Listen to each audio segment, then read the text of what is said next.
Ya ilahe illallah, işfa'na indallah. Ya Allah, ya Allah, ya Allah, ya Rahman, ya Rahim, ya Allah.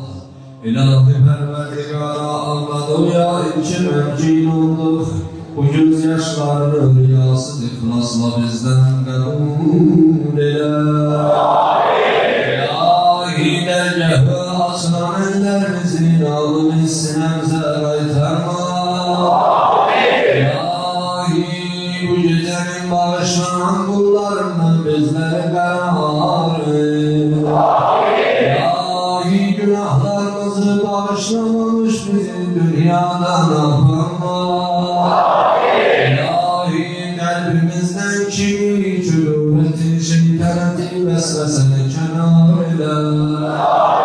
İlahi bu vahdetimizi, bu fedrimizi günden artır. İlahi kalbimizde olan hacet ve metreplerimizi reva